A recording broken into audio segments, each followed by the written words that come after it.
Good morning class 8।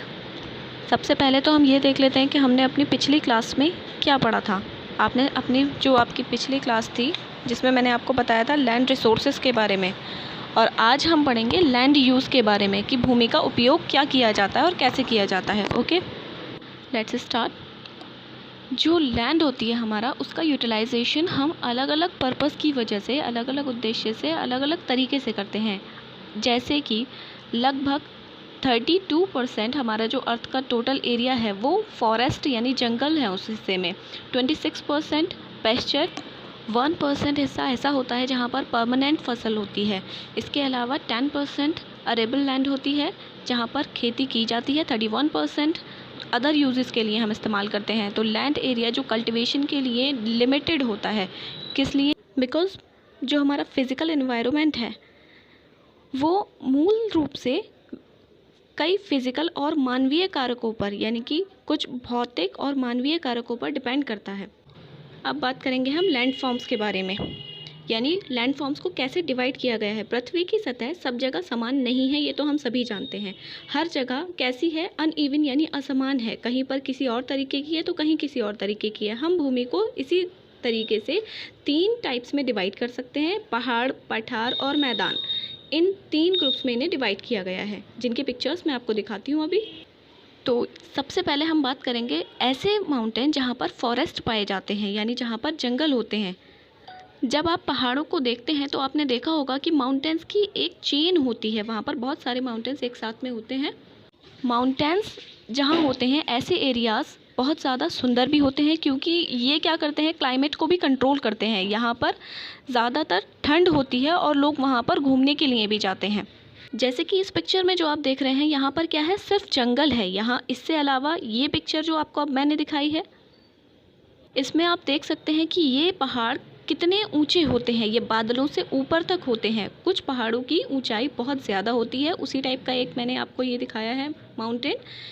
इसके आगे next आपका जो दिखाया जा रहा है वो आपके समुद्र के अंदर पाए जाने वाले पहाड़ होते हैं।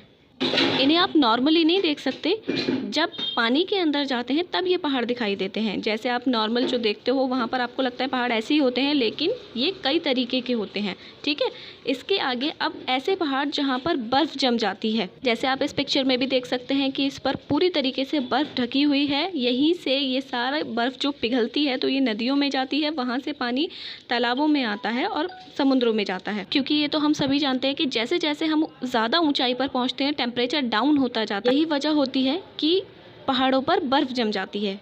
इसके साथ ही साथ पहाड़ बहुत ज़्यादा ऊंचे भी होते हैं। जैसे आप इस पिक्चर में देख सकते हैं, पानी के अंदर से ये पहाड़ दिखाई दे रहा है आपको और ये पानी के ऊपर तक है। तो अगर इसकी मेज़रमेंट हम नीचे से लेकर ऊपर तक करें तो ये कितना होता है, बहुत ज़्यादा ऊंचाई होती है इन पहाड़ों की, जो नॉर्मली हम नहीं देख पाते हैं, उससे भी ज़्यादा ये ऊँचे होते हैं।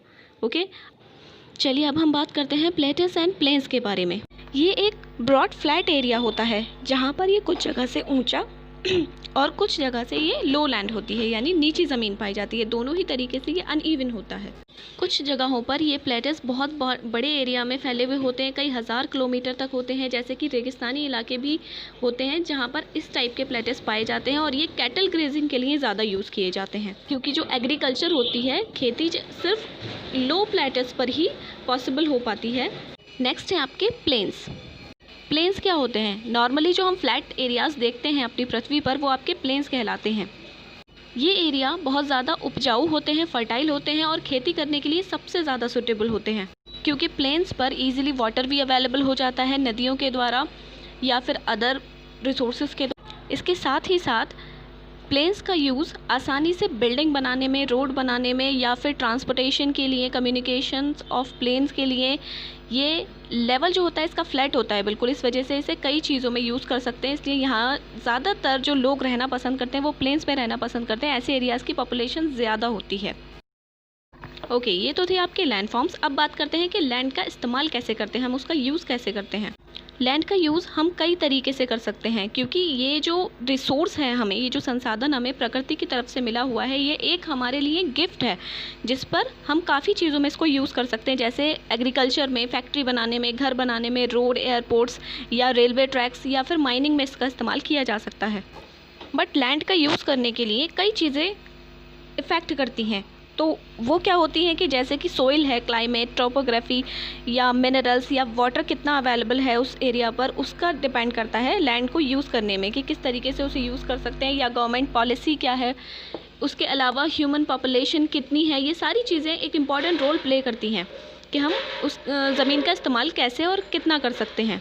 इसी के अकॉर्डिंग लैंड को 2 टाइप्स में डिवाइड किया गया है, प्राइवेट लैंड और कम्युनिटी लैंड। जैसे कि आपको नाम से ही पता लग रहा है कि प्राइवेट लैंड क्या होती है, इसमें किसी एक पर्सन की अपनी ज़मीन होती है जिसका इस्तेमाल वो अपने लिए कर सकते हैं, उस पर किसी दूसरे की अथॉरिटी नहीं होती है।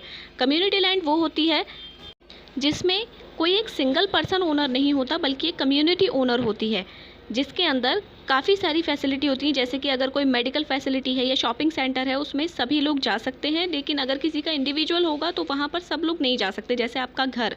तो कम्युनिटी लैंड में मार्केट्स या फिर कम्युनिटी सेंटर्स आते हैं जहाँ पर एक से ज़्यादा लोग जाकर उसका बेनिफिट ले सकते हैं और वहाँ पर एंजॉय कर सकते हैं। इसीलिए इसे कॉमन प्रॉपर्टी के नाम से भी जानते हैं, क्योंकि ये एक ऐसा रिसोर्स है जिसे कॉमनली कोई भी यूज़ कर सकता है। ओके स्टूडेंट, आज के लिए इतना ही। अपनी नेक्स्ट क्लास में हम आपको उन फैक्टर्स के बारे में बताएंगे जो लैंड यूज़ पैटर्न को इफ़ेक्ट करते हैं। Now it's your homework time. आपको होमवर्क में एक डायग्राम बनाना है लैंड फॉर्म्स का, जो कि मैंने आपको अभी समझाए थे, उसी से रिलेटेड। और हाँ, आप कंफ्यूज ना हो, डायग्राम आप बुक से देखकर भी बना सकते हैं, जो पिक्चर मैंने आपको दिखाई हैं वो भी बना सकते हैं। अदरवाइज़ आपको दोनों ही अगर टफ़ लगें तो आप नेट से भी पिक्चर्स देख करके ईजिली उन्हें बना सकते हैं। ओके, और आपको जो होमवर्क सेंड करने की टाइमिंग रहेगी वो आज शाम 7 बजे से पहले आपको मुझे भेजना है। Thank you, good bye, see you soon.